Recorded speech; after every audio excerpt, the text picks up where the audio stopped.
বাঙালি খানায় সবাইকে স্বাগত জানাই। আজকে আমার রেসিপি রয়েছে হাতে মেখে আলু চচ্চড়ি, একটু পুরনো দিনের রান্না। মা ঠাকুমার আমলে ঠিক এমন হাতে মেখে আলু চচ্চড়ি রান্না করা হতো। আজকে আমি এখানে চেষ্টা করেছি ঠিক একইভাবে রান্না করার। গুঁড়ো মশলা বা বাটা বাটির কোনো ঝামেলা নেই, মশলা ছাড়াই রান্নাটা করে নিতে পারবেন ছোট ছোট টিপস সহ। তবে আমি এখানে কিভাবে হাতে মেখে আলু চচ্চড়ি রান্না করলাম, চলুন সেটা একবার দেখে নেওয়া যাক ভিডিওর মাধ্যমে।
এটা দেখতে যেমন ভারী সুন্দর হয়েছে, এটা গরম ভাতে খেতে অসম্ভব ভালো লাগবে।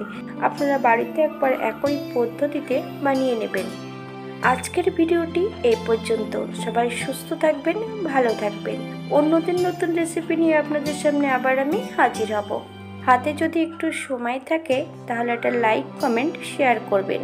আর ভিডিওটি যদি ভালো লাগে চ্যানেলটি সাবস্ক্রাইব করে পাশে থাকবেন। পাশে থাকা বেলটি কিন্তু বাজিয়ে দেবেন, নইলে নিত্য নতুন রান্নার নোটিফিকেশন পাবেন না। নতুন ও পুরনো সকল বন্ধুদের অসংখ্য ধন্যবাদ ভিডিওটি দেখার জন্য।